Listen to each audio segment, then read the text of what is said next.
Member for Southwest Miramichi Bay Devin.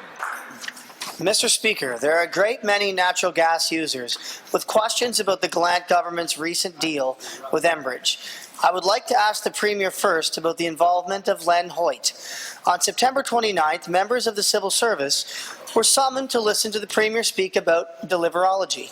At that meeting, Len Hoyt's name was flashed on the screen alongside the Premier's as co-deliverologists. Mr. Hoyt's name also appeared on the infamous Hot Button Issues email, and Mr. Hoyt was identified as a member of the Premier's transition team.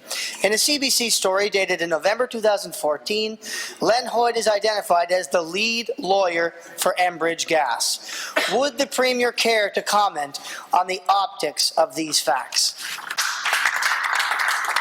The Honourable Minister of Energy and Resource Development. Mr. Speaker, in the provincial legislature, I don't think we're going to get into HR issues here. If the member wants to talk about that in a private nature with his own members, I think there's an opportunity there.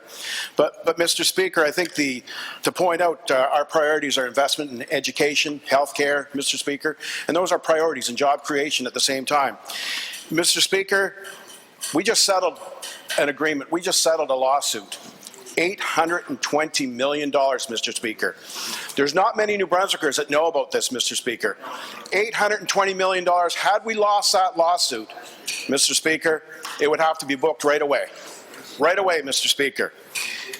And I heard the member opposite yesterday in his member statement say it's a bad deal for New Brunswickers.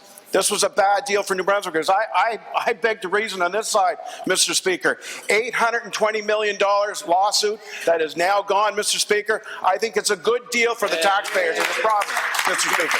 Absolutely a good deal for the people of this province. Every man, woman, and child were going to be on the hook for this lawsuit, Mr. Speaker. That's got to be time, Minister. Recognize the member for Southwest Miramichi Bay Devin. Mr. Speaker, sounds like cronyism to me. and quite contrary to the new approach.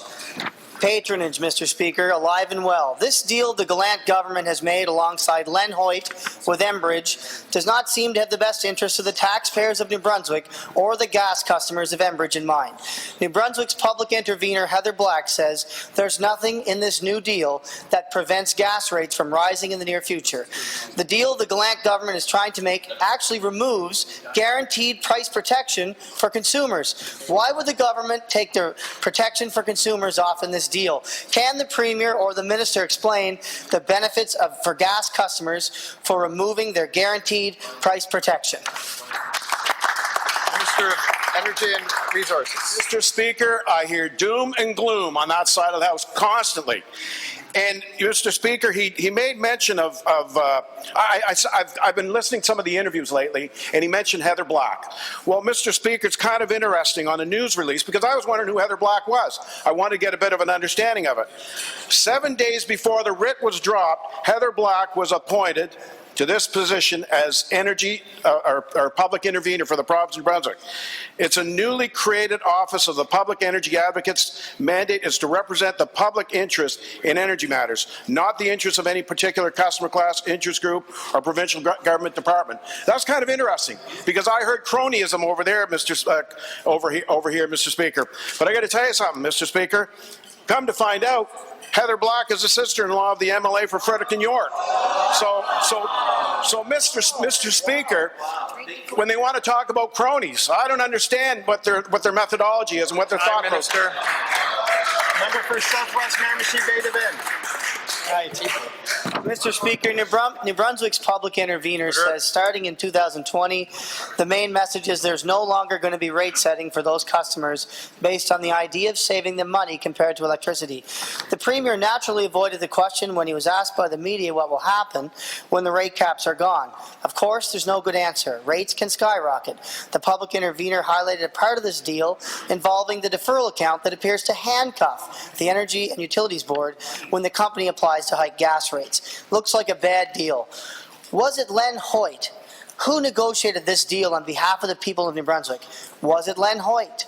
What's in it for Len Hoyt? We wonder. The public wonders too. The Honourable Minister of Environment and Resources. Thank you, Mr. Speaker. Mr. Speaker, it just keeps on going back and forth here. But fact of the matter is, Mr. Speaker, it's the Energy and Utilities Board that we have faith in that's going to come to a conclusion on this, Mr. Speaker. As an example, NB Power had requested a 2% rate increase. What did they get?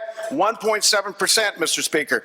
But let's talk about this $820 million lawsuit. Not many New Brunswickers know about it, but the lawsuit has been dropped, Mr. Speaker. It's gone. The lawsuit is gone. It is not on the backs of every single New Brunswicker that whether they use gas or not, Mr. Speaker. It is now gone. But the fact of the matter is, Mr. Speaker, it seems that on this side we have to clean up the messes of these people constantly. The $1 billion cost overrun of LaPro, Mr. Speaker. Let's talk about the $900 million at Colson Cove, Mr. Speaker. And I know it's the voodoo in the room. They don't want to talk about it. The $150 million they committed us to on Harbour Bridge, Mr. Speaker. It's just an ongoing cycle, Mr. Speaker. Time, Minister.